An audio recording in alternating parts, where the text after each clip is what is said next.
You're listening to Time to Talk. Deftones, hello. Hello, Tim. Can you hear me? I can. Are you on speaker or are you talking directly into the phone? I've got my headphones in, honey. Is that bad? Should I take them out? It's not the best. I can definitely hear you, but Hold on, the let's try it. quality's frustrating. Okay, let's try it without. Let me try it without. Okay. All right. So that's not better then. Oh, that's 1,000 times better. Can you hear me Oh, it is. okay? Perfect. Perfect. Well, hello, Tim. I am a new fan. I just came across your YouTube channel like literally 2 days ago. So I like what I see and thank you for having me. Deftones, welcome to the show. It's absolutely lovely to have you on. I know you've left a few comments underneath some of our podcasts, which has been fantastic. And I know that you want to talk about all the conversation we've been having about Kylie versus Madonna, Madonna versus Kylie, Madonna versus the world, Madonna versus every other female artist. But listen, I happen to know that you're a big Britney fan, and her book is just on the cusp of being released. They're starting to release the little bombshells as a preview. Are you excited about the book?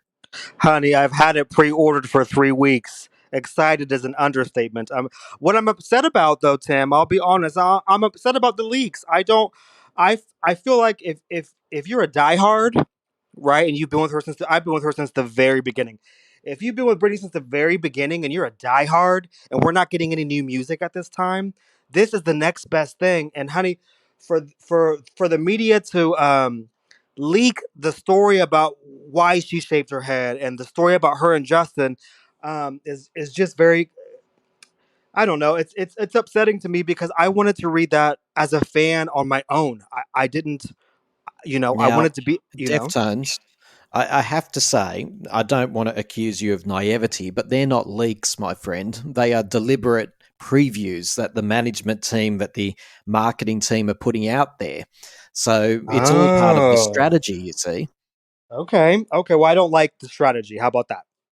I agree with you. I agree. I'd rather just pick up the book and go on every Right. page myself rather than have it in. What do you reckon about this concept, though, of someone writing a book and telling their story, which is, a very privileged and wonderful thing to do? But there are others. So Justin Timberlake, for example, we never would have known that, he is grieving the loss of a child or has grieved the loss of a child. It intersects with other people's stories. Is that a problem? It's not a problem for me. I can see it being a problem for others. It's not going to be a problem for me because this is her story. This is her memoir. I just really truly hope that once this drops, she has a good team, a good support system. We have not seen that recently via her Instagram. Some of them have been alarming. So I just really truly hope Brittany has some kind of support once this book drops next week because honey, the backlash is anything Brittany does comes with backlash. So it's like I can sense that there's going to be so much negativity come next week, and I just really hope she has. Oh, honey, I just really hope she has a good support system. It's the first time I've ever heard a Britney diehard fan say that they are alarmed by her behaviour.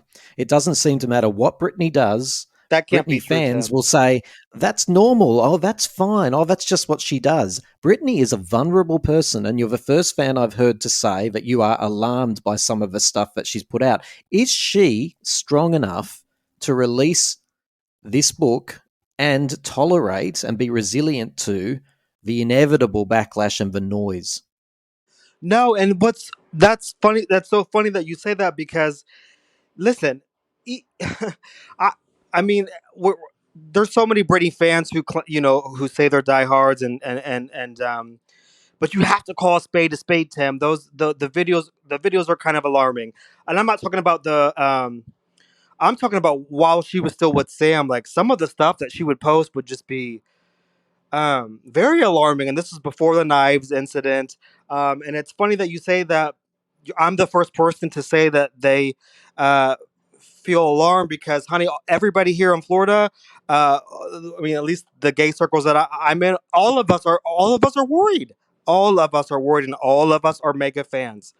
I think it's one thing for a celebrity to release an an autobiography on their own terms, right? I get that, and I really respect that. Britney has every right to do it. I'm certainly not diminishing that, but she's a lady who needs a lot of care and a lot of protection. She's come out and said she needed a lot of therapy to even write this book or to contribute to it. She obviously hasn't penned it directly herself. The moment the world starts to contradict her story or even vaguely question the timeline or question her recollections, for somebody as vulnerable as Britney, I would have thought that is going to be devastating. And don't tell me that there's not going to be a Yes. Justin or a dad or a family member or someone or a kid, one of her children might come out and say, no, that story's just not right. What's that going to Yes, do to honey. her? Yes. You are speaking. You are. I wish you were like. I wish you were here with her Florida fans, her local Florida, because I feel like so many of us feel the same exact way and the same and share the same sentiments that you're saying. Well, she's got into Twitter wars or Instagram wars with her sister over basic stuff, yet alone huge stories like this. Do you reckon she should do a big interview with someone like Oprah? No, because she's not ready, honey. And Tim, you know that. I can sense that you're kind of on the same page with me here as far as feelings towards this whole thing with Brittany, but no, she's not ready for that. She is not ready for a tell all sit down. And honestly, I heard that she was gonna make like she scored like 15 to 20 million. This is allegedly. Let me put the allegedly. She's scoring 15 to 20 million up front. This has nothing to do with book sales. This so honey, like why does she really even need to do an Oprah or a somebody on that scale? Why would she need to when she's going to make a pretty penny on just the book? This is not even on sales, and the gays are going to show out. The gays are going to show out and make this book number one. So I really don't think that she needs to do it because, honey, her fan base is ready. We're all ready, and the book is pre-ordered, and she does not need to do any type of interviews, any type of publicity. She might be contractually obligated. The number one selling autobiography in history was Harry's Spare, which was released not so long ago, and Ooh. one could argue that that did not do him any favors. Mm. She's going to be talking about that conservatorship too, isn't she? I can't wait. I can't wait, Tim.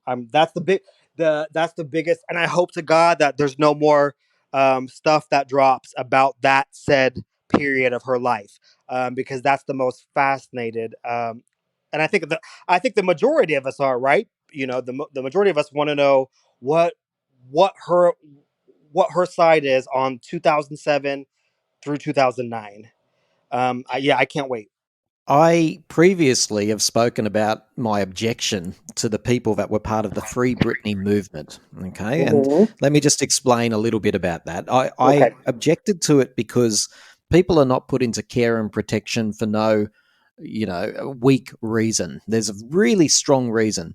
The people that marched down the streets chanting Free Britney with their pink cardboard slogans, Right. they really got under my skin because there was a Yes. lot of stuff that they didn't know, sealed Yes. in documents they still don't know. But Yes. and yet they were saying basically it was almost like saying somebody shouldn't be getting medical treatment. To me, it was akin to that because she was under a conservatorship for her own safety. Were you a part of the Free Britney movement? No, Tim, and I'm so happy that you were on the outside looking in, as I was, as many of us were. The Free Britney movement is just a small percentage of Britney fans. I am a realist, Tim. We have no idea. We have no idea how that situation went down. And even when the book drops, we're still only going to know her side of it. We are not going to know if that's the 100% truth, the validity of what really went down. We're just going to Well, know her actually, side. if you don't mind me interrupting you, we do No, know okay, some go ahead. things as fact. For example, one thing we do know as fact is that when she was a parent and had parental responsibility of children, she was involved in a siege where police could not get into her house where she was the parent. That must have been terrifying for those children. But again, I still don't we don't know like oh my god, I'm trying to skate on ice because I really don't want people to be like, he's not a Britney fan. But I'm really trying to put this in PC terms. Just shoot straight from the hip. I don't want any Yeah. PC crap. Okay. Well, here it goes. I love her. She is like I was too young for Madonna's first decade, right? So I missed Britney. I literally grew up. Britney was our Madonna from my generation. So I'm gonna say it. You're right. Just shoot from the hip, honey. We don't know. I feel like Britney Spears fans might owe Jamie Spears an apology. And you guys can at me and come at me or whatever. I'm used to it. But it's just the simple truth. We have no idea if this woman really should be completely free, like 100% free. The way we have no idea. And honey, it's Well, not. can I just say, Hold on, hold on, please, hold on, please. hold on, hold on, hold Well, on. no, I need to clarify this point. I really do. Okay, okay. Let's not talk about freedom. It's about care and protection. It's not about freedom. Oh, okay. Well, yeah. Does she have care and protection? It doesn't look like it to me. It doesn't Exactly. look like it. And yet the Free She's Britney movement was all about removing the care and protection that experts, doctors, medical yes. professionals, psychiatrists, a whole care team, I see including where you're going.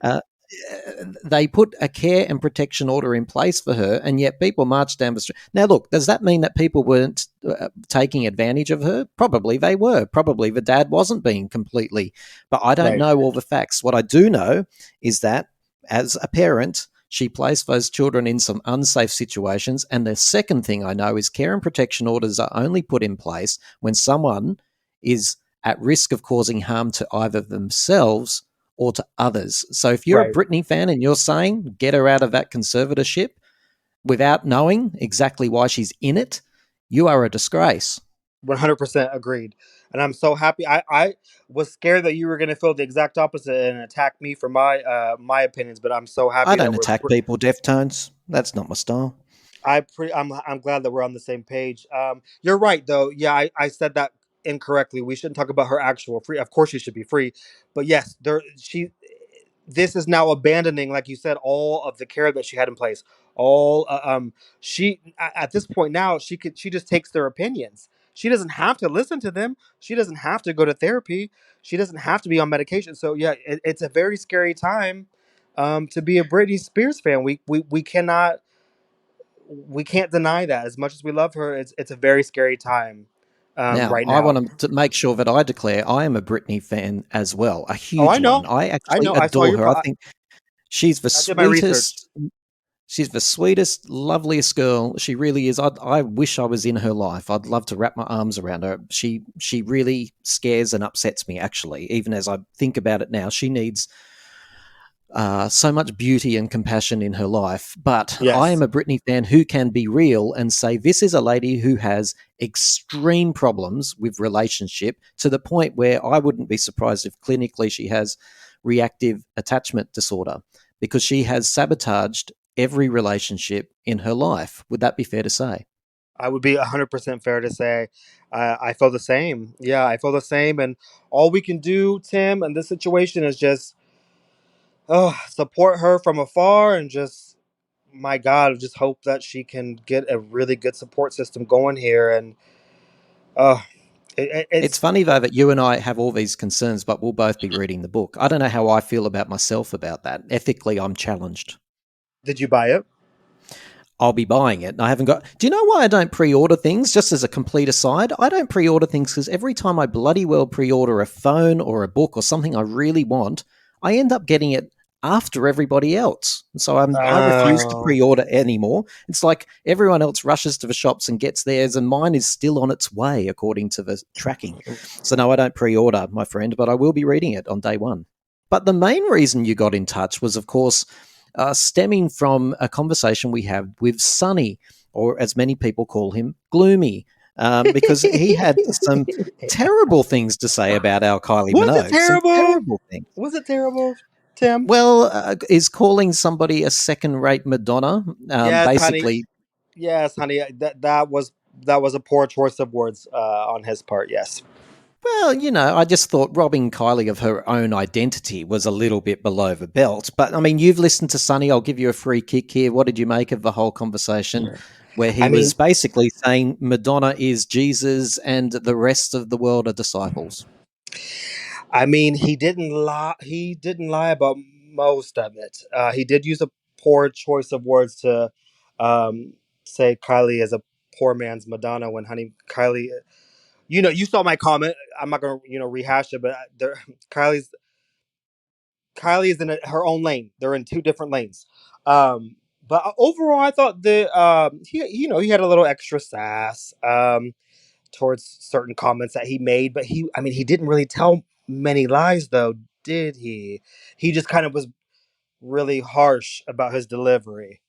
You're a mega Madonna fan. The Mhm. argument or the criticism is that Madonna fans, not Madonna, but her fans, are Mhm. misogynists who will attack any female artist who comes anywhere near Madonna's records or, her success. Is it Yes, true? honey. Are you a No, it's not. I'm misogynist? laughing. I don't know if you can hear me in the background laughing, but yes, none of that is true. Um, Here's the thing: every and I'm not trying to just take this away from Madonna, but I'm just gonna be honest and blunt. Eh, Show me one female fan base, or not even just show me one female artist that has a fan base that their fans are at some point nasty towards another diva. You can always find individuals within a fan group, but there Sure. is something different. I'm going to call you on it. There is something Okay. very different about the Madonna fan base. They are particularly vicious, and I know that because I've experienced it for the past 2 weeks. Who are we vicious to? Who are we vicious to? Anybody who dares to speak in a way that they perceive to be negative about Madonna. If anyone who listens to my podcast knows I'm overwhelmingly positive about her, yet Right. I've been viciously attacked, and the things that they say are unbelievable. So, do you not agree that Madonna's fan base is particularly nasty? 100% disagree. If you want to talk about nasty, let's talk about the little monsters. Let's talk about Taylor Swift's fans. Let's talk about pretty much those two. Everybody else's fan base seems pretty chill overall. Um, Go on, enlighten me. Tell me about the little Madonna monsters. fans can be nasty. Yes, you have a point. Yes, they can be vicious, and yes, they can be in full attack mode. But again, like I have to double down here, Tim. What fan base doesn't have their nasty stands? Doesn't have their nasty diehards where the queen is just the queen and nobody else can. There's only room for her. There's no room. So yeah, I mean, you have those crazy nutty diehards, but I sure disagree with you on the front that Madonna fans over you said anybody. That's the key word right there. You said anybody is willing to be vicious when it comes to if they feel like they're attacking our queen. And I don't you're speaking to a small percentage of Madonna fans. Not all of us are like that, and I would really Hey, love, Deftones. huh? Deftones, can I ask you a question? Are you one Yes. of the nastier Madonna fans? I can be. I can be. Yes. One of your posts, of course, says, "Hey Let's run Tim, it back. Let's run it back.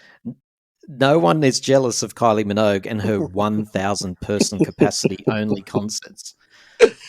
There's a little bit of Whew. sass there, right? Go Tim, on. where's the lie? What did you? Tim, where's the lie? Where's the lie?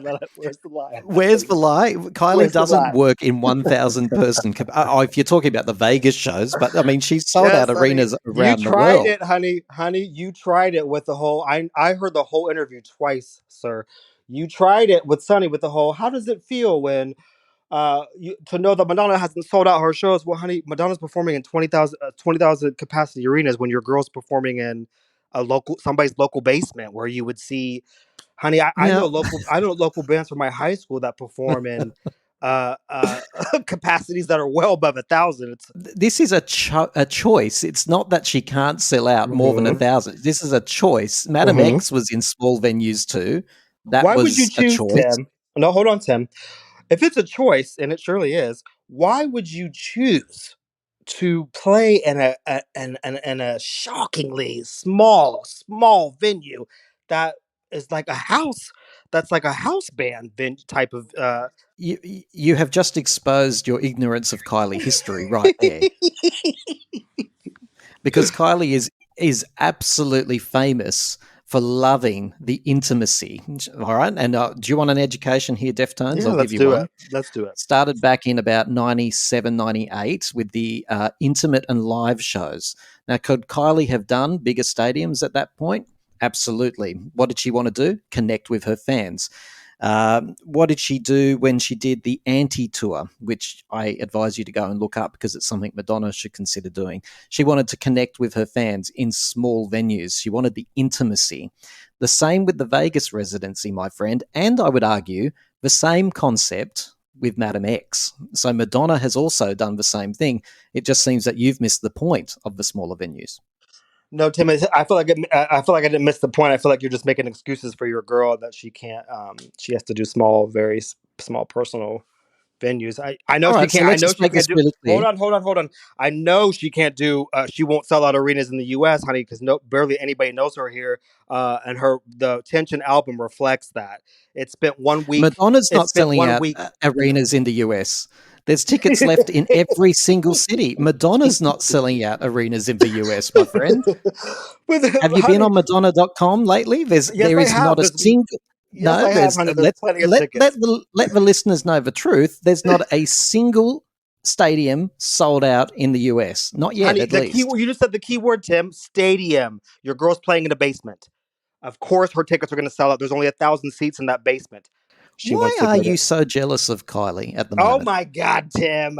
I Come barely on. even know this girl. She's a local legend for you guys. She's local in Australia, like Sunny said, honey. She's a We, global legend. she is, She's a honey. That global legend. honey, trick or treat is not for another 2 weeks. Let's not pretend this is The Halloween. US is not the be all and end all. I want you to get an atlas and look up abroad. Honey, where is she big at besides a couple countries in the UK? You tell me. Where is she big at besides Australia, obviously, clearly, her home, her home country, and a few other countries in the UK? Where is she big at? Is the jealousy that I'm hearing because Padam Padam infiltrated TikTok? Is that what's going on? First of all, Padam Padam was a smash, honey. There ain't no jealousy here. I loved it, ate it up for several weeks. Do you Went on to wish 10. Madonna had recorded it? No, honey, I think that this is good for this is good for you guys. You guys needed this. You guys really need this because she hasn't We had a number needed one. this, did we? Yes, honey, because she hasn't had a number one hit in 22 years. So that you guys really needed this as a fan base. Like, yes, she's still relevant. Yeah, Tension is as a banger. I've listened to like 10 different remixes. Freaking love it. Story's good. Love. I mean, who doesn't love Hold On to Now? But I have to see the difference between me and Sunny is I actually listened to the whole Tension album a couple of times through Spotify. I listened to the whole thing, even the extended version. Honey, some of the extended version is better than Heavenly Body and Water and a couple other tracks I heard. I was like, whoa, how did these not end up on the album when they were better than Well, like you half? are a person of very fine taste. This is one Thank you. redeeming feature, Deftones. Thank you, Tim. But I'm still not going to. We're not going to pretend like Kylie's a global phenomenon, honey. We can't pretend. It's not Halloween yet. It's not Halloween yet. This is much more about you being isolated within the United States and thinking that if it doesn't happen there, that it's not happening anywhere else in the globe. And this But is Tim, you still beyond haven't pop answered my culture. question. You still have not answered. I said, where is Kylie big outside of Australia and a couple of countries? And you still cannot tell me where else she's big at. You can't. Oh, Deftones, you're mad. You're absolutely mad. You just need to go and look it up. She is big in probably every single territory. She's huge in Asia. She's huge in Europe. She's She's huge in huge. Asia. Hold on, because I'm about to pull the tension charts. Hold on. You're She going to pull the bombed in tension Asia. charts. She bombed in Asia. Hold on, because I'm about to pull the receipts. I can tell you, I've been there since the beginning, my friend. Okay. She is big in Asia. You want to go to Asia and see Kylie walking through an airport? That's your Honey, proof. numbers You don't don't need a lie. number one album. Tension has bombed everywhere outside of the UK and Australia. It didn't even crack the top 20 in the US. I mean, It's a silly metric you're applying there. It's absolutely ridiculous. So therefore, wherever Madam X tanked, are you saying that by your own definition here that Madonna isn't big in those territories or known? no, but we're not talking about Madam X. We're talking about Tension. If she is the global phenomenon that you say she is, truly her fans would have showed out, and they just didn't. outside of the UK and Australia. That just didn't happen. We can talk about Madam X being a failure. I know you tried to do that with Sonny, and he skated right past it. Like I'm gonna skate right past it with this statement. I didn't love it. It wasn't for me. It was an experimental choice that she made. Good for her. I didn't see the tour. I don't even have. I didn't even have the album. Oh my god, Madonna fans are gonna kill me for that one. So yeah, I mean, but I'm not really. I mean, all I know is that like she can be a global phenomenon, like you say, but she's. It seems like an of the past type of thing, and that she kind of had to be reduced to performing in Vegas. What about respect? What about it? Is there a clear standout between the two there of who has global respect? Like overall as an artist? Absolutely. Like, Oh, it's hands down Madonna. That's a silly question. I can't even believe um you would you want to don't think that entertain that. Madonna is, a little bit of a laughing stock at times? With the plastic surgery, sure. That was very alarming for all of us. But no, I think overall, of course, Madonna is respected overall as an artist globally. What has I hate to repeat what Sonny says. I hate to repeat what Sonny says, but what has Kylie given us besides "Can't Get You Out of My Head"? That was like, I don't know, that would make the whole world respect her as an artist and revere her. What has she done? I can answer that. Okay, Joy, acceptance, diversity, light, love, you're going too compassion, fast. empathy, you know. Whereas Madonna, who I also love, if you went onto the streets and asked her, what has Madonna given you? Well, I think a lot of people would use the word desperation, not understanding her own limits, not accepting who she is. One of those artists knows exactly who she is, and the other one doesn't. Oh my god, you are not a Madonna fan.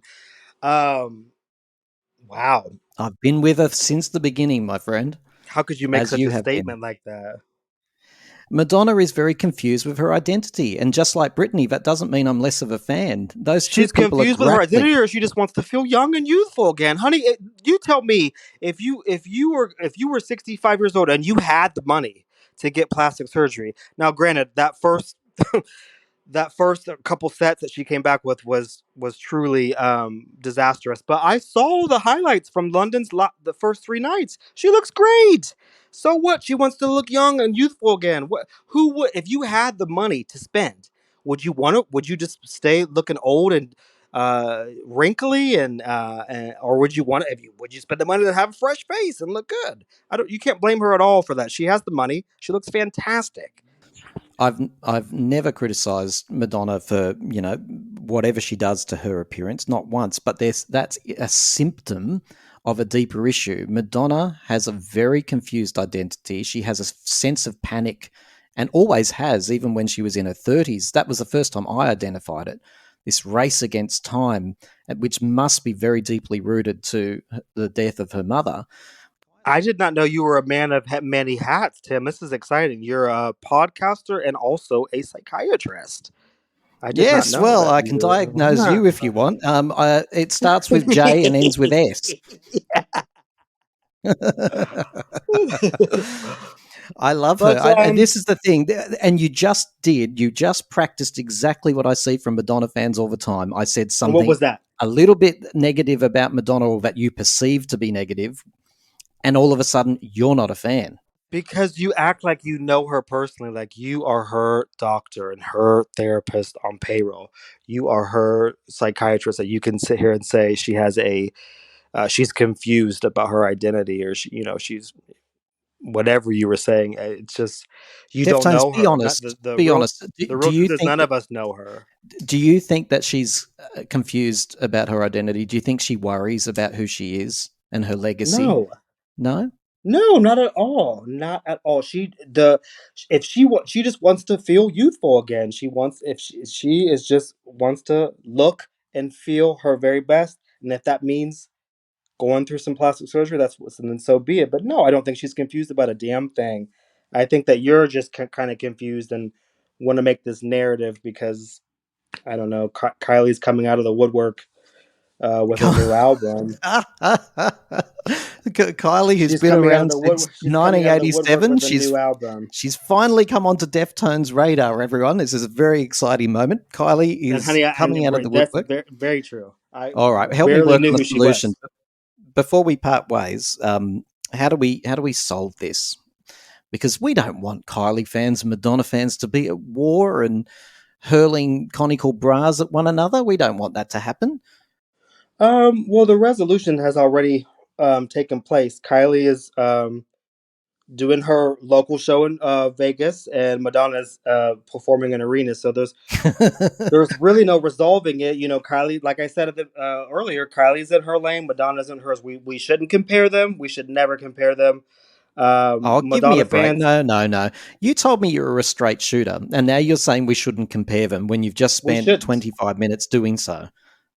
I know, but we really shouldn't. Well, we did. I didn't compare them, did I? Or I just talked about. I just talked about Well, them. you might have to listen back. I think there was quite a Yeah. bit of comparison and When's it contrasting. gonna drop so I can run it back?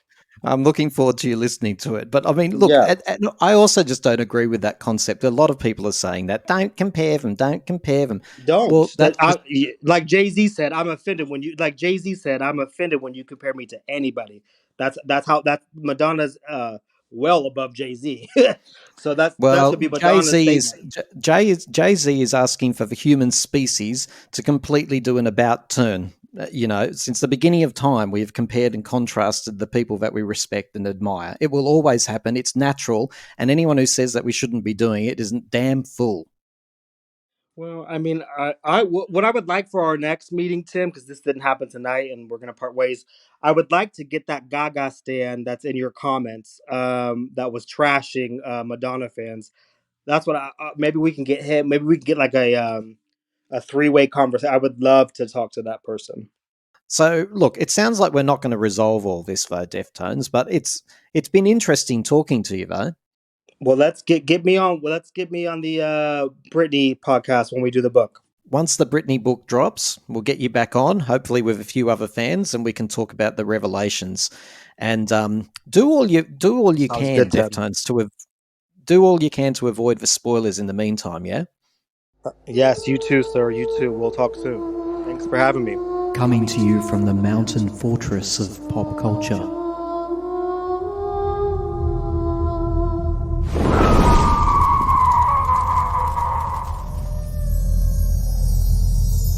You're listening to Time to Talk. Leave Britney alone! Please! Well, g'day. Don't just stand there. Come on in. How are you?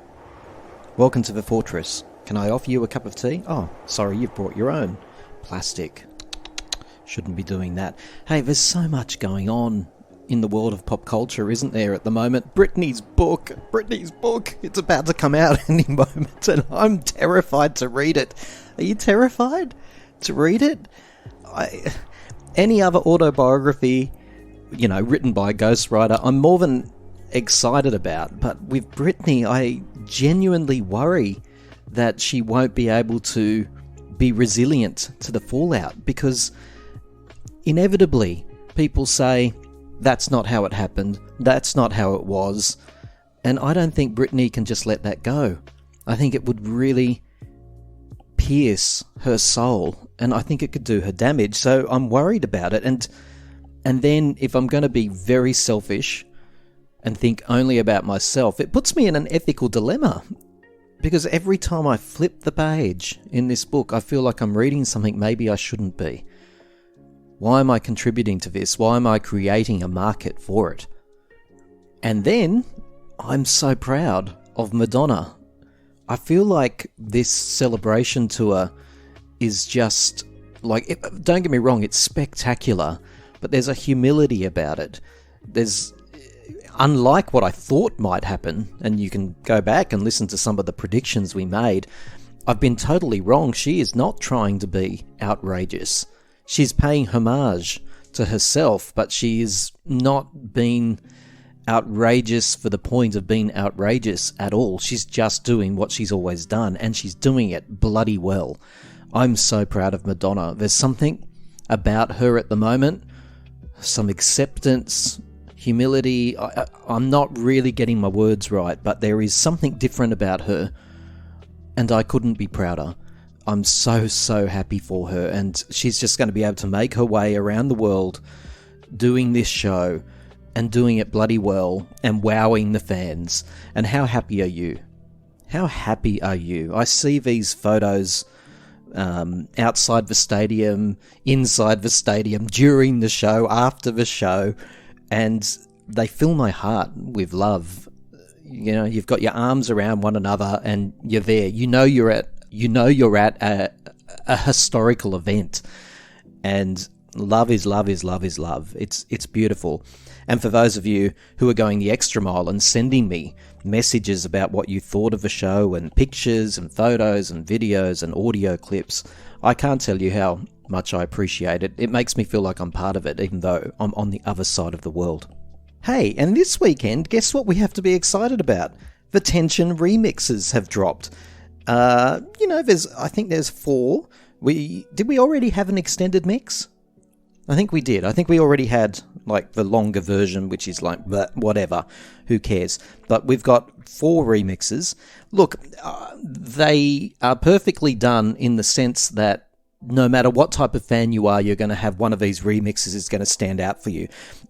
I have never been someone who's a fan of like that harder edge pop. Like as soon as you put an electric guitar into a piece of pop music, I'm probably gone, except for maybe the beginning of Like a Prayer, which, by the way, did you know that Prince played that? You know, that opening electric guitar? Prince played that. Anyway, that's beside the point. There's some harder versions of the Tension song here, but for me, you can probably guess the Chromeo remix. Beautiful. I love it. I wish I could play it for you, but then the podcast gets pinged with copyright. I really would love us to listen to it together. If you haven't, do yourself a favour, go and listen to that. It's amazing. And of course, though, on the other hand, not to be a Debbie Downer, but she's gone and released the behind-the-scenes footage of the Tension video. Kylie does this every bloody time, and I'm sick of it. I wish she wouldn't do it. What's the point of pouring millions of dollars and so many hours of labour, of love, into a project to create an illusion, only to then shatter the illusion? What's the point? I don't understand it. I'm totally pissed off. Did I watch it? Yes. All right. Yes, I did. Does that make me a hypocrite? Absolutely it does. And you can write to me and you can tell me, Tim, you're a bloody hypocrite. You'd be right. My kids hate me for it because if we're into a show, for example, I don't know, Wentworth, for example, back in the day, I refuse to watch the interviews with the cast members. I don't want to see what they're really like. In Wentworth, everyone's a hideous character. Everyone's snarling and angry and about to die.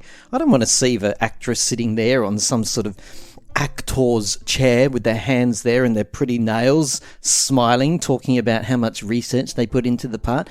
What's the point? Breaking Bad is another one. My son is determined for me to watch Bryan Cranston doing some parody of Breaking Bad at his birthday party. And it's like, why? I love the world of Breaking Bad. Why would I want to see that it isn't real? I want to live in a world where I'm in delusion, all right? That's the whole point of pop culture. I'm in a land of delusion and I like it and I want to stay here. I get too much bloody hard reality in my day-to-day. I want to be in a land of delusion. And talking about my son, I have to share this. Ever since he was a little boy, wearing his shorts too high and a little shirt, running around. Look, I've never been that type of parent to let my children win. I refuse. I'm very Joan Crawford on this matter. Very Joan Crawford indeed. So, I always playful. But no, I won't let them win for the sake of winning. And I've got a whole rant about that, you know, giving every child an award and every child a prize and telling every child they're the best at everything. I won't go off on that tangent, but I'm telling you, after a lifetime of not letting him win, you probably know, last podcast I was in Newcastle, where my son is studying, and we went out and we played pool. Now, this was a surreal experience, and he wouldn't know because I haven't shared this with him, but it was very close, very tight, and he was pretty much smashing me. I caught up. I was in front. There was only the black ball left. He still had to sink one of his and then the black ball. So I'd edged them in front. Now, this is all a bit of a, typical father-son story so far, except for the fact that, and I can say this because he doesn't listen. He always says, yeah, Dad, I listen to the podcast. I listen to it. He doesn't, and he'll never hear this. But over to the right of the pool table, with a beer in her hand, was his girlfriend. Now, this was the most unusual experience because right from the beginning, right from the moment that we broke the balls, she was pumping that beer in the air every time he did something great, going, yes, yes. I'm looking over there thinking, what the hell is going on? I've had a lifetime of smashing this boy in everything we do, mocking him, goading him, gaslighting him. That's just what I do. And all of a sudden, I was part of a trio. I think they even high-fived at times. I was completely out there, like an island, all on my own, an island in the stream. And he and her exchanging looks, and me with my cue stick, thinking, what the hell? And all of a sudden I was outnumbered, and it was a strange experience. Wasn't that dynamic completely changes once they get a girlfriend? And yes, I have to admit it must have thrown me, because you wouldn't believe, you had to be there. It would have been one of the most viral moments ever. It was setting up and the black ball was on the absolute cusp, and I went and I missed it. Then he sunk his last ball and then the black ball, which I'd set up right on the cusp. So I lost. I was thrown off by the girlfriend. Hugging each other when they won. Oh, good job, baby. Good job, baby. Oh, God. Anyway, that's my world. What's your world been like? Hey, Kim. As always, you were listening to the show. Hi, team. And the listeners, I just have to say I was just listening to your episode where Nathan again was talking about streaming, and I can't stop laughing because then you, Tim, said it's an aging single man who comes home with a dog in his lap and just wants to put the needle on it. Everything correct. I have a dog in my lap and I just want to put a needle on it. But you said something about a lava lamp. I don't have a lava lamp, but everything else was correct. So it was so funny. I just had to share this with the world. Take care. Oh, Kim, you are a very, very great friend of the show. Thank you for sending that in.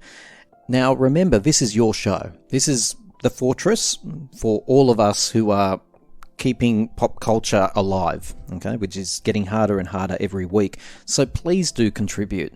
I always say this, but pull out your phone. It has an audio memo app. I'm amazed at how many people don't know this, because I message people every single day who go, how do I record a message? It's like, oh, how old is my community? How old is my community? Anyway, your phone will have, yes, even if you've got one of those silly Androids, you've got a phone memo app, and then you pull it out, you press record, you talk into... Now, you don't have to worry about where the mic is. It doesn't matter where the phone is. You can talk into the phone. Give me just a couple of minutes.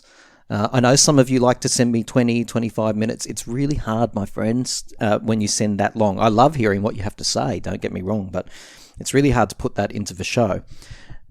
And then after you finish recording it, don't send it via Messenger or on Instagram or anything like that, because it's difficult for us to get it off those apps.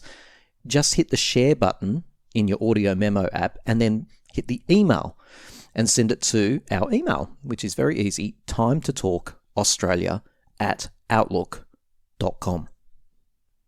Okay, let's go and sit near the fireplace and talk about some more rubbish together. And don't go anywhere, because later we're going to be talking a little bit more about that book, and we'll be briefly talking about The Crown. It's coming back, my friends. Some of you are big Crown fans. I believe it's the final season coming up in November. So we're going to have a little chat about that too. It's great to have you listening. Whenever I listen to Tim and his panel of guests, my toes begin to curl, and I feel just the right amount of tingling all over my aching body. Now, let's get back to the show. Oh! Now, did you know that Ashton Kutcher's girlfriend was stabbed to death by a serial killer?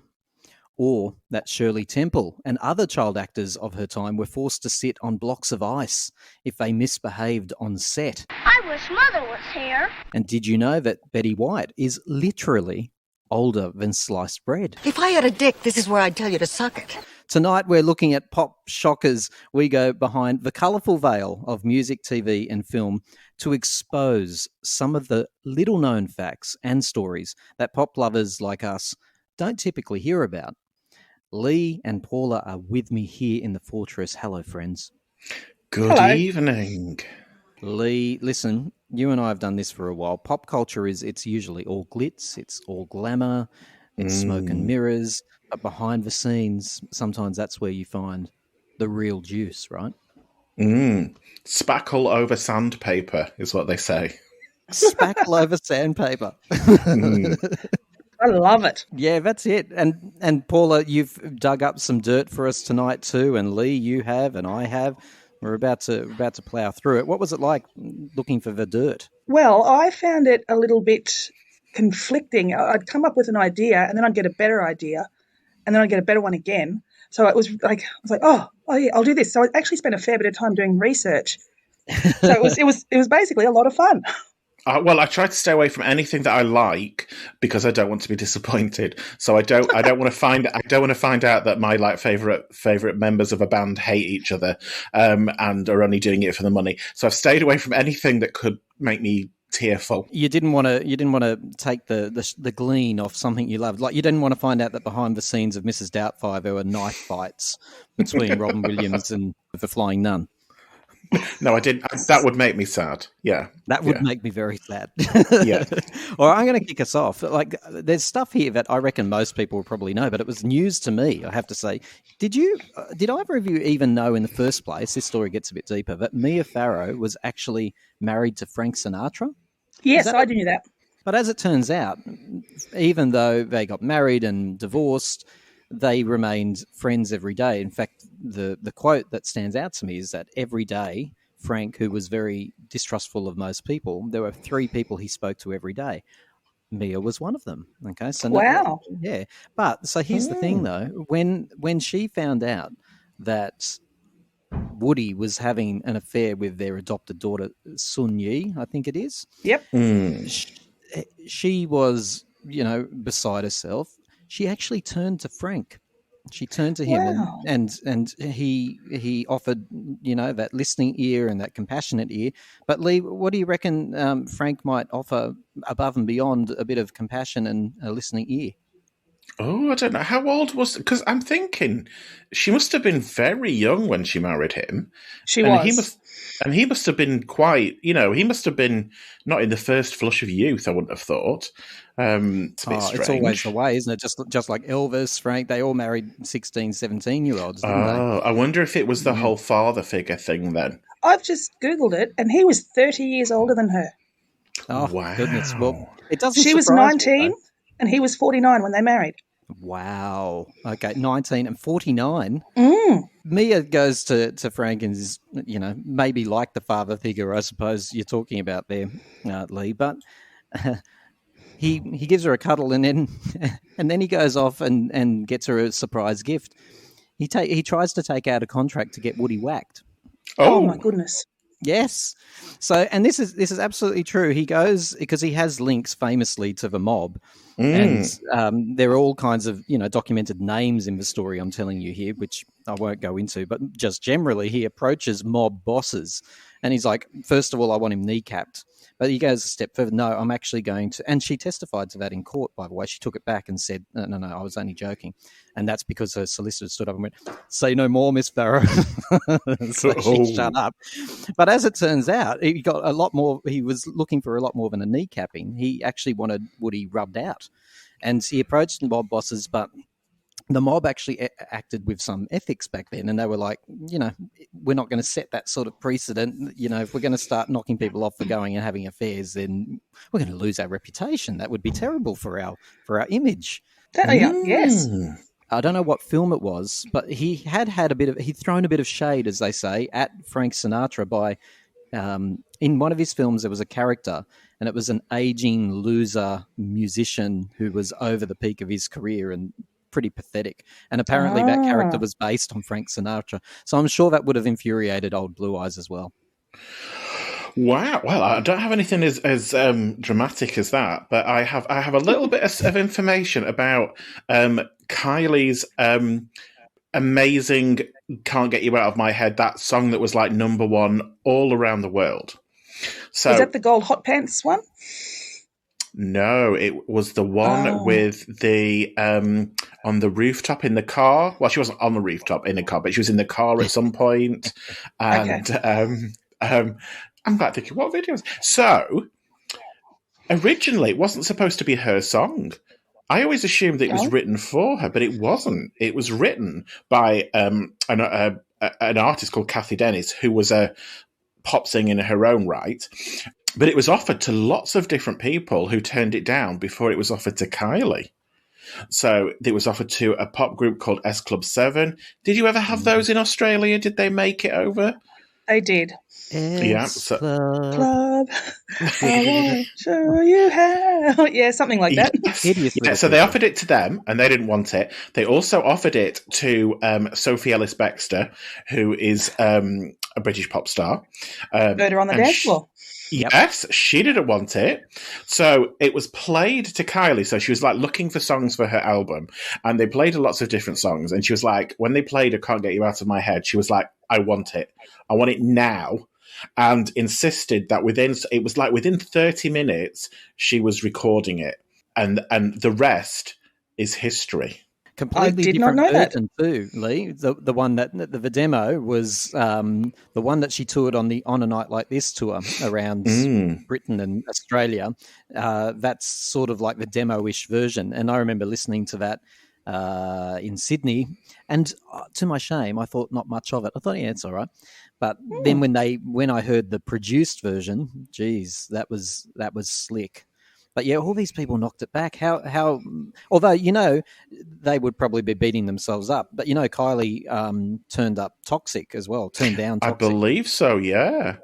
Yeah, I think Rihanna turned it down as well, didn't she? A lot of people. It's odd. I think this is what happens in pop music, doesn't it? You would just assume that hit song has always been that person's and was written for them, but quite often it's just generically been written, and they just send it round to lots of different record companies, and they go like, "Nah, I don't really like that. No, who can we give it to next?" You know how Gaga started out as writing songs for other artists? She wrote Telephone, and Britney Spears, I'm sure it was Britney, recorded a demo of that. Then it wasn't released or used on an album, so Gaga did it, and it's one of her best tracks. Wow. Again, I did not know that. It's the same as Lady Gaga's, just like she swallowed helium. I'm going to have to listen to that. What else have you got for us, Lee? Let me think. I've got some film sort of in that we might not be aware of. So, were you a fan of Jurassic Park, the original Jurassic yes. Park? Okay. Fun. Yeah, brilliant film. And so in films, they create the noises for things using all sorts of different things. They have like sound stages. But I was reading that, the raptors, the really evil ones that ate everybody. I love them. They were great, weren't they? The noise that they used to create their sound was... I'm sorry to interrupt, Lee. Please, can I guess? Was it Danny Minogue recording Love and Kisses? Do you know, it might have... I think she was more like a Diplodocus. I think they used her for that. Do you know, there's so much not hatred for Danny on this podcast. We you know, if she ever listens to it, there is no chance of her coming on the show, is there? She's just not doing that. Blow my chances of an interview with Danny. Danny, I do love you. I've said nice things about her too. Yeah. So no, it wasn't that. It was the sound of tortoises making love. Oh, that no. they used. Oh my goodness! No, I didn't. Who would think to go and record a couple of tortoises doing the wild I thing? didn't even know that tortoises made a noise. I thought they were mute, but apparently no. They make noises. Like, I'm not going to do it, but I went and looked on. Try. Please try. Oh, go on, please. They kind of go like that. So don't sounds you? like my wedding night. So they kind of put it through computers and stuff, and you know, added horses breathing and geese hissing as well to create the sound of a raptor. But from now, if I ever watch that film again, all I'm going to be thinking of is tortoises at it when they come on. You know, the Tyrannosaurus in it, you know, the really, really evil big one. That was Nolene Hogan reading her divorce settlement. Obviously, yes. Oh, that's very cool. I'm never going to watch that film the same way again. Sometimes amateurs know best, and a lack of professionalism is all you'll hear on the Time to Talk show. Join Tim and his panel of guests as they wade their way through a range of news, music, and pop culture treats. Time to Talk, the show hosted by amateurs for unprofessional listeners. Amateurs, is this the best that they could do? I couldn't believe this one. On Ashton Kutcher, he had a girlfriend, Ashley Ellerin, and he went to her house to pick her up. They were going out together, and he was offended because he thought he'd been stood up, and he's knocking on the door and all of that sort of stuff, and he just thought, okay, I've been stood up, literally. He looked through a window, and he described seeing red wine spilt all over the floor. As it turned out, that was no, it wasn't red wine. And yeah, Ashley had been murdered, stabbed repeatedly by she had 47 stab wounds, and it turned out to be a serial killer, well known, Michael Gargulo, I think his name is, but he was better known as the Boy Next Door Killer or Chiller Killer or the Hollywood Ripper. Oh, that's awful. And he's just been sentenced to death very, very recently.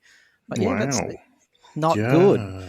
Pick us back up, Lee. Oh, do you want a story about the Wizard of Oz or a story about E.T.? Let's go down a Wizard of Oz rabbit hole, and I'll help you out if that's all right, because I've got about 60 here.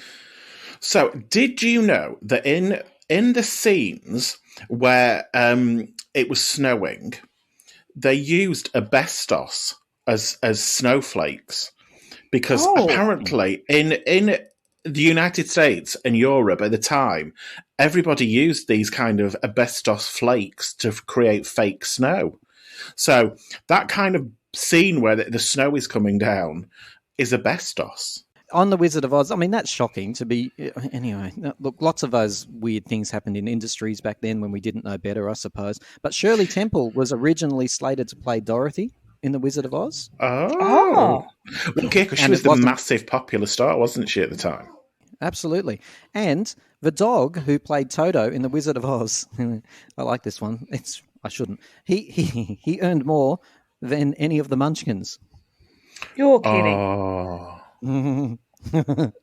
What a shame. Oh. No, it is, isn't it? It's kind of like thinking, well. It's Munchkin discrimination. Yeah. I don't think they had a very good time on the set of Wizard of Oz, the Munchkins. I don't think they were treated very nicely. Wow. I'm surprised anybody made it out of that film alive, because didn't they use like lead paint to paint the man that was the Tin Man? And wasn't there something toxic in the green paint that they painted the witch with? I don't think anybody was safe in that film. It was like, It was a poisonous set. Oh dear. Paula, have you got another one? one thing I know that you're both quite a fan of the Golden Girls. The theme song, "Thank You for Being a Friend," that's one of my favourite songs. I love it. But it was not the original choice for the theme song. Oh dear. The original theme song that was slated was Bette Midler's "Friends." Yes, I did hear that actually. Yeah.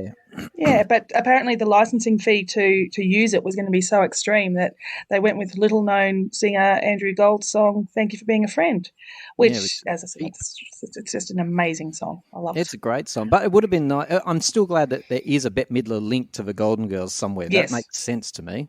Yes, that is nice. I've got some little smaller nuggets as well. The movie Titanic costs more money to film than the actual ship cost to build. Wow. Do you remember the scene in Pretty Woman where the necklace case snaps? Yes. On Julia Roberts' fingers? All improvised. That natural I knew that. reaction is 100% what she did in the time. That's why it's such a famous laugh, isn't it? And it's a beautiful scene.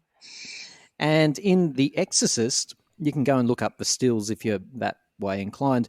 There's a man called Paul Bateson. He played a radiologist's assistant in The Exorcist. He's actually on film. You can see him. And it turns out he was actually a convicted murderer who had dismembered and killed gay men in the late 70s. I had read that somewhere, yes, and I've seen wow. Why do they always have a name like that, a serial killer? Paul Bateson. Like he was born to be a serial killer. It's like if you named your child Jeeves. I mean, they're going to be a limousine driver, aren't they? Or a butler. Yeah, that's true. It hasn't really worked for Madonna, though, has it? She hasn't gone down that route of her name.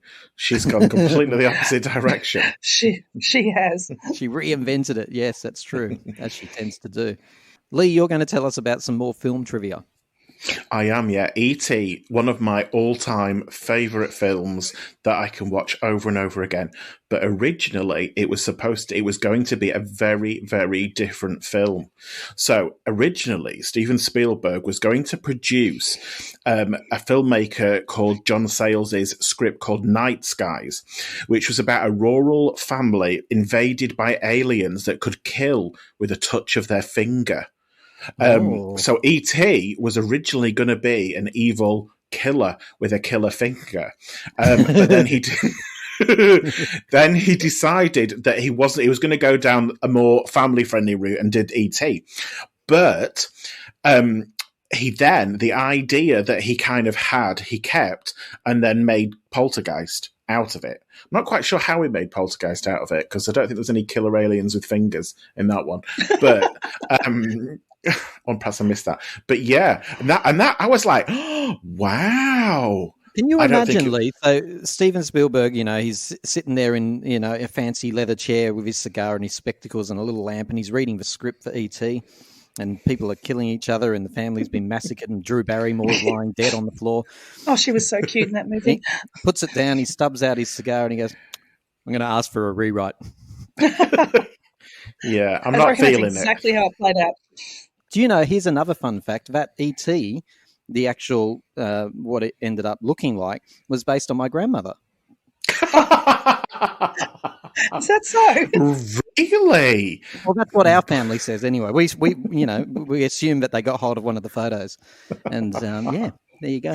We've got this Australian woman and we think she'd make a great alien. Or Sophia from the Golden Girls, possibly.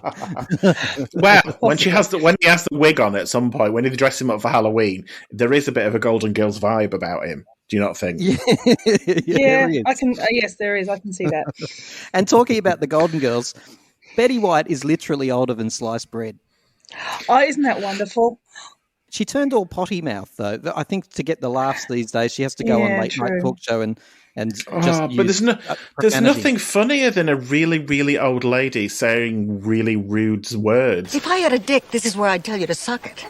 I was about to say, it's akin to hearing little children swearing. That is always funny. But old people swearing is also, especially Betty White, because she's like an icon. Yeah. But yeah, I love that. I love the fact that she has got a potty mouth. She's 97 years old as we speak today. She was born in 1920. Wow. I thought she was older. Yeah, okay. So the first time a pre-sliced loaf of bread was sold was over 6 years later in 1928. Oh my goodness.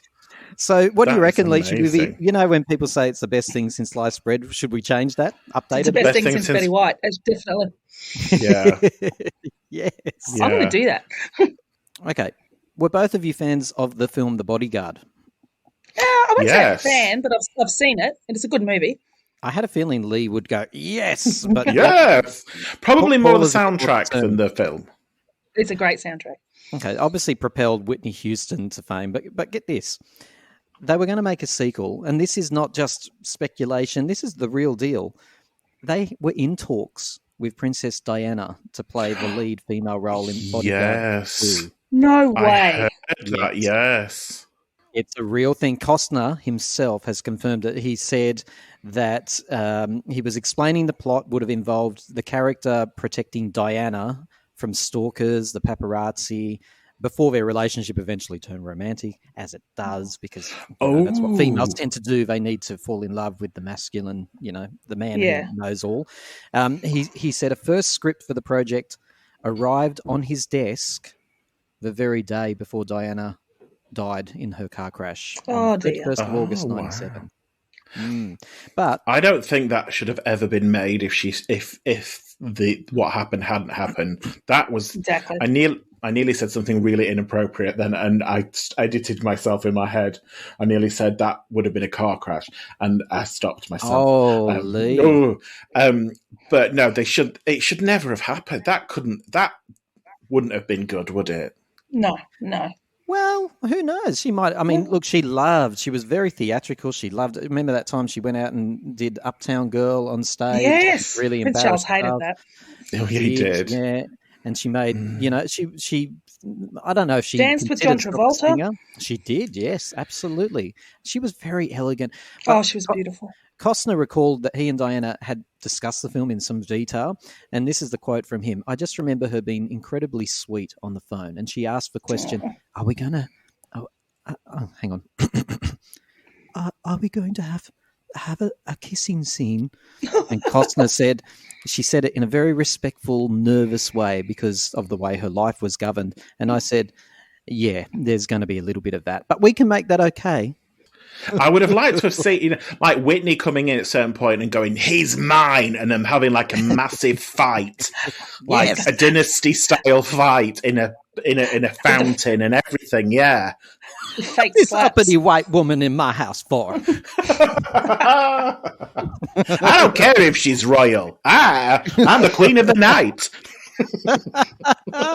Yeah, something like that. Hey, Lee, my favourite part. If you think that's fascinating, here's the best, most delicious tidbit of this story. Guess who was behind it all? All of it.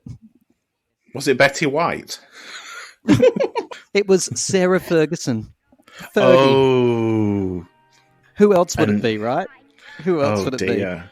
So on that note, has this been fun? Oh, so much. Fun and horrific at the same time. Yeah. Yes, a little bit of darkness and a little bit of light. It's all good. Fun and horrific at the same time. That sounds like chewing the cud, Lee. Tell us about it. Yeah, that is the TV show that I co-present over in the UK, which is laden with smut and innuendo and filth. Sounds perfect. So I urge everybody to go check it out. We haven't had any tortoises mating on it yet, but that could possibly be something. Not yet. Yeah, not yet. Planted the seed. Where can people see it? They can see it if they type thecud.tv into their preferred search engine thing. I'm not very technical. It should come up. I've just found it. And Paula, it's been a pleasure having you on the show too. Thank I know that you this so is all much. new to you, but you are a pop culture fiend. I do love it, I have to say. And this has been so much fun. Paula is a lady, Lee, who has watched Prisoner, Cell Block H, the whole thing, remembering that there's more than 600 episodes, about a dozen times. Yeah. Wow. 692 to be precise. And she's only 19 years old, so I don't know how she's doing it. I know. That is dedication. I was very impressed with myself when we were talking last week, Tim, and I was trying to remember which episode Joan Ferguson entered the series, and I was like, it's about 287, I think, but don't quote me. Well, it was actually 284. I was 3 episodes off. Oh, wow. And that was just off the top of my head. That is disturbing levels of knowledge right there. I know, I was a little bit disturbed myself, but then I was like proud as well. Well, say hello to your sister Cairo for us, and if people want to hear more of Paula, they can listen to our podcast about Prisoner Cell Block H, which we have recently uploaded. Thanks, Lee. Thanks, Paula. Thank you both. I've had a ball. You may leave Totally the fortress. welcome. David and Henrik, how are you? Hi. Wait, now I hear you. Henrik says, "Wait, don't start." No, I have to put in both earplugs so I can hear. Can I tell you both a very sad story? Can I start off with a sad story? Sure. Surely this has happened to you before, I don't know. But I, last night, was just ready for bed and I thought, you know what? I never do this. Never. But I want milk. I just want milk. Plain milk. I don't want anything in it. I don't want it to be corrupted. I don't want it flavored. I just want milk. So I went up and there was barely anything in the bottle. And I knew that would ruin my morning routine. So I stood there with the bottle and I went, you know what, screw it. And I drank the whole thing out of the bottle, which is also very unlike me to drink anything out of a bottle. But since it was not going to go back in the fridge, I've woken up this morning. You can probably hear the croaky voice. It's very early here in Australia. I went upstairs. I do a whole routine. I'm a very routine person. Loose leaf, beautiful teapot.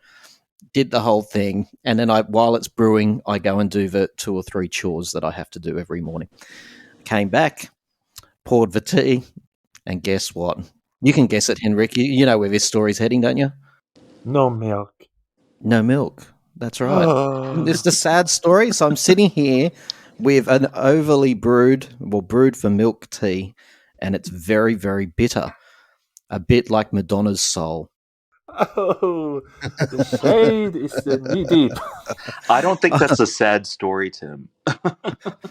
You don't think that's... I'm really sad sitting here. I'm staring at this beautiful ornate cup that I use with black tea in it. It's much, much better for you, apparently. Much healthier. You're getting all the antioxidants. So I'm trying to convince myself and rationalize as human beings do. But I'm not happy. You will do fine. You reckon I'll be okay? All right. Well, you. Funnily enough, it's not me who should be worried. It's both of you. You know, my mood affects the whole thing. It's a terrible thing, isn't it? We can handle your grumpiness. You reckon? We'll see about that. I'm still recovering from my 3rd leg surgery, and my hubby is 6. So yeah, your problem seems very difficult to me right now. You're recovering from what, Henrik? What surgery?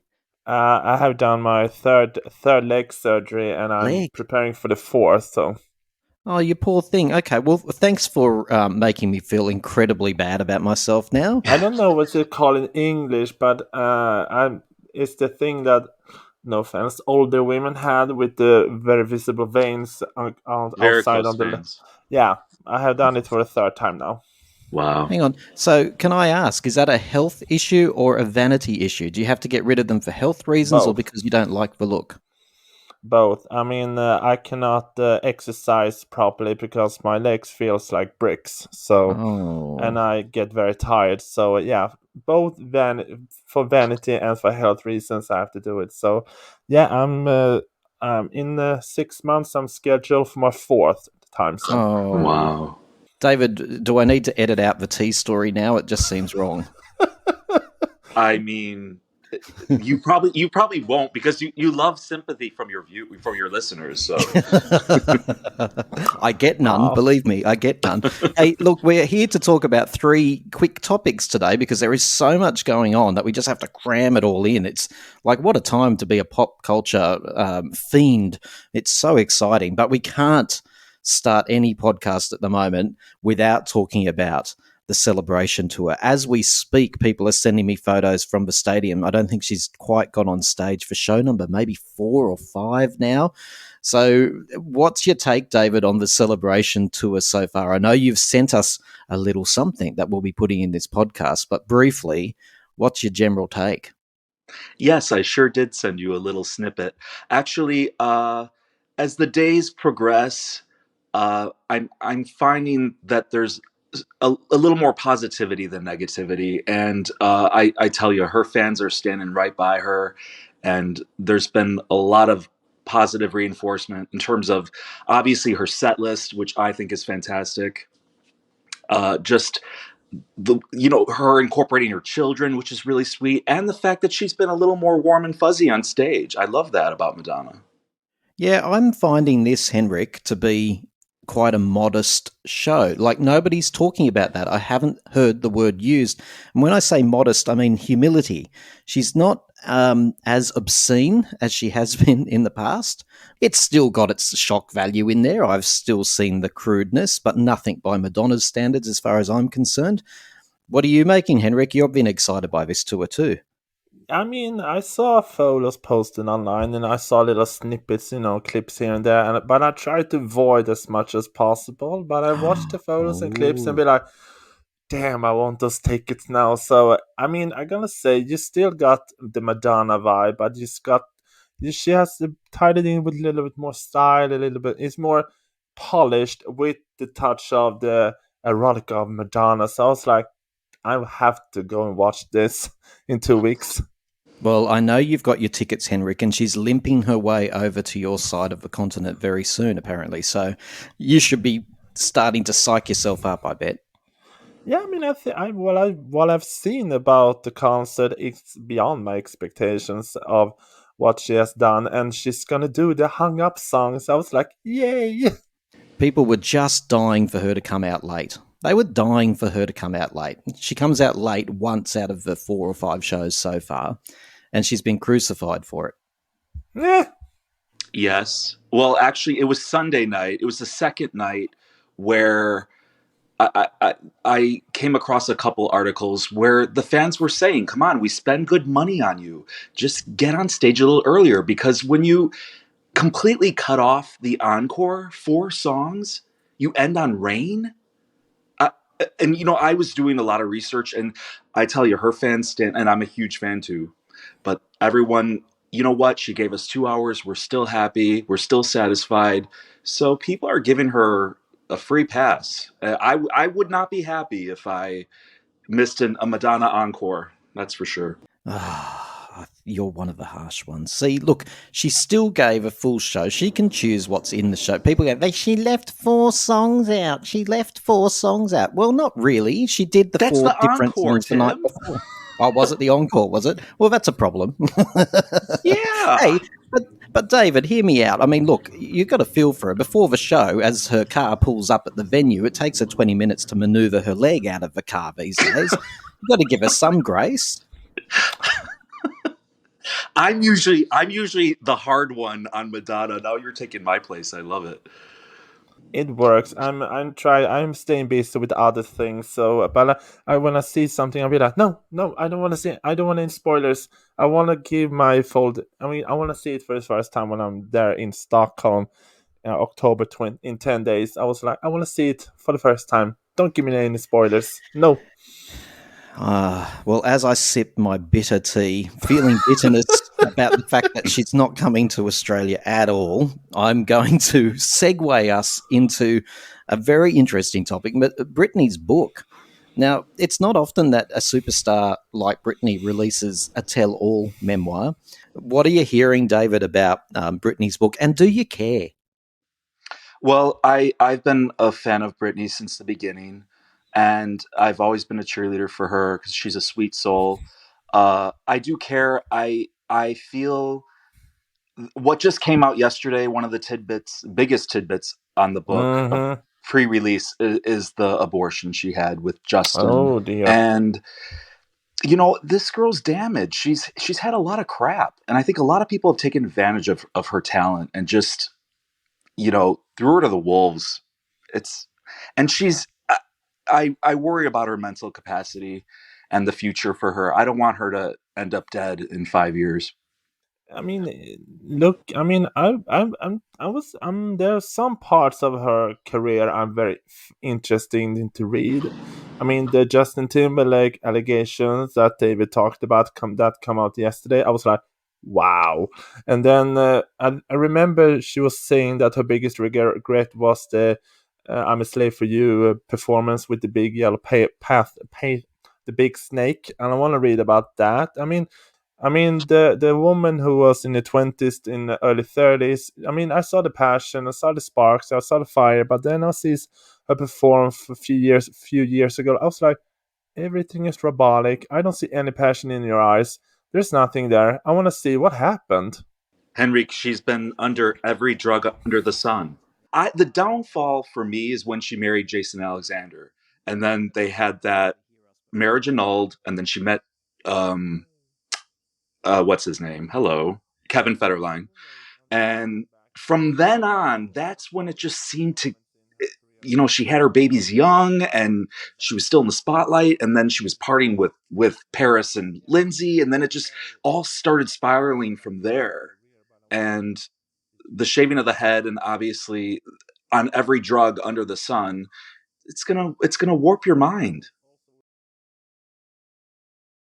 It doesn't look like he's returning, Henrik. Oh, okay. Have it, you know why? No. Let's talk about The Crown. Wonder. Same theme. It's the same theme. Season 6 is coming out on the 16th of November. Now, I will make myself sound like a nincompoop here. I was really amazed. I looked at the trailer for it and went, oh my God, 23 million views. Then I realized I was not looking at the views. I was looking at the subscribers to Netflix. So a bit embarrassing. But it still had an impressive amount of views. It's up to a couple of million, I think. But listen, David, I know you are more than a fan. I don't even think it's the right word, of Princess Diana.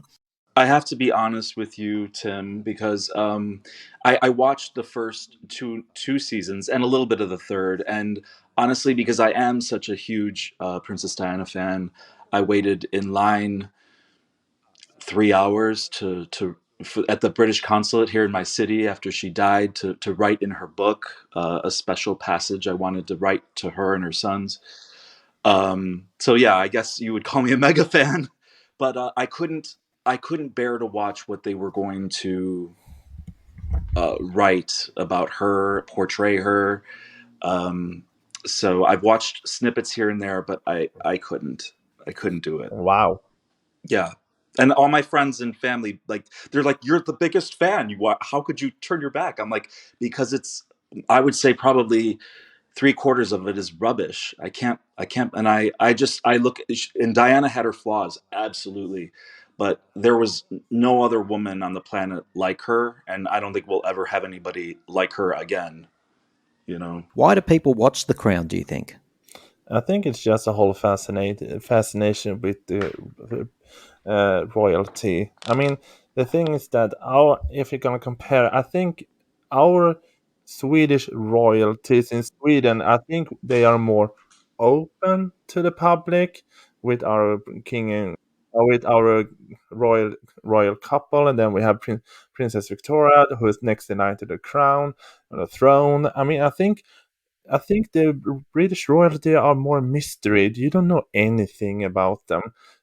They are just so protecting about their image, and I think that is the reason people are so fascinated with the British royalty. And I'm gonna say, David may hate me now, but watching the season 4 of The Crown, I mean, and you know the whole Charles Camilla love story, and he couldn't get her because she was a divorcee, and he was basically forced to marry Diana, and that crashed and burned. And now you look at Charles and Camilla today and be like, they should have each other from the beginning, but the protocol and etiquette said that Camilla wasn't good enough. And and if they had each other years ago, we would never have met Diana. Henrik and David, it's been fun, intermittent, but fun. Thank you.